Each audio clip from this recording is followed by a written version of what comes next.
how was that experience on the show? Like, you know, because everybody watched it. Everybody seemed like, you know, it was hard. It was trainings every day. You know, you're away from your family. How was that experience with Vogue Evolution on the show? It was overwhelming. Like, first of all, I wasn't even really cool with anybody in the group except for Deshaun and Prince.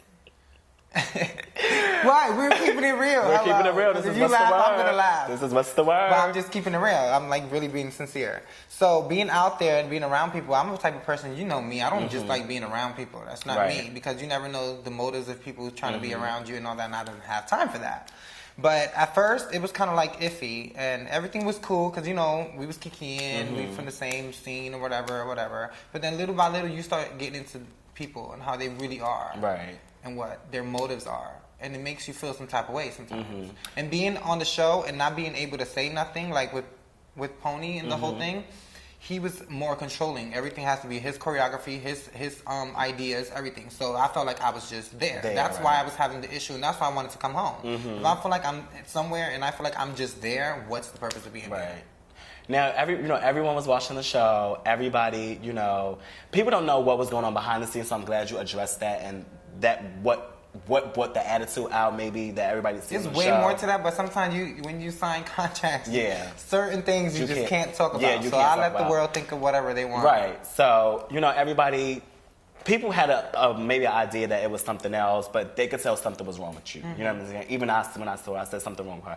You know, but we don't know what's going on inside. But everybody's seen, you know, the comments that Little Mama made and, you know, things like that. How did that make you feel to her? Because I actually feel like she shouldn't even be on the show, to me, to be honest with you. She shouldn't be on the show and that's my girlfriend. And, you know, I shout out to Little Mama, but I feel like she shouldn't even be on the show. But how did those comments make you feel as far as, you know, Leiomy? That was not the first time that I was actually tried on the show. Oh, it wasn't? It was other times that I was tried behind scenes and stuff. And it started bothering me how every week, even they would give me props, they'll be like, transgender girl, oh, the trans girl, and da-da-da. Like, okay, we get it. Okay, the first week I come, okay, I'm trans. Okay, what's up? You gotta keep saying it over and over. Okay, it's not like I'm sitting there like I'm some RuPaul Drag Race crap, you know? And it kind of really bothered me for her to sit there and disrespect me in front of so many people and then have the nerve to come to the back after and try to apologize, but the apology was not. It was like, okay, I heard that you was out here and you felt upset with what I said, so I came to apologize. What kind of apology is that? Yeah. And I told her off. I was like, well, how can you tell me about acting like a lady and not being a bird when you come from Brooklyn? Right. Hello.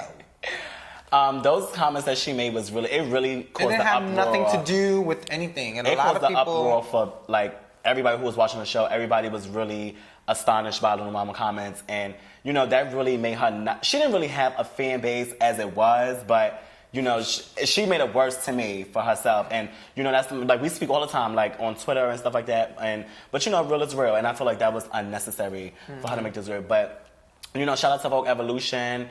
You know, Leiomy, to me, I feel like you actually made the group to me, because I feel like if you wasn't on the show, I'm sorry nobody was watching it. That's just the way I feel, and I spoke about this with a lot of people, and they were just like, well, you know, Leiomy, you know, she's what made people want to watch the group perform, because if it was anybody else... The judges said it themselves. Yeah, and if I it feel was like that else, caused issues with Pony in the group. And it was like, because it was his dream. It's his dream to be out there. It was his dream to be in the front thing. So, okay, after the second week, once we did the Beyonce challenge, he was trying to put me in the back. And then that's when I started getting mad, like, okay, you sitting here, you don't want to vote, you act like you don't want to vote no more. We came out there to vote. We ain't come out there to do no hip-hop and rhythm dances. Shout out to the whole Vogue Evolution team. We're gonna or whatever's left of them. We're going to take a quick commercial break. When we get back, Leiomy going to touch more about her travel experiences to Australia, Germany, and London. Austria. I'm sorry, I keep saying Australia.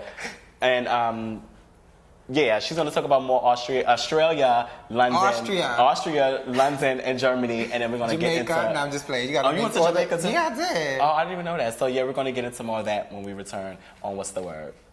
Come on.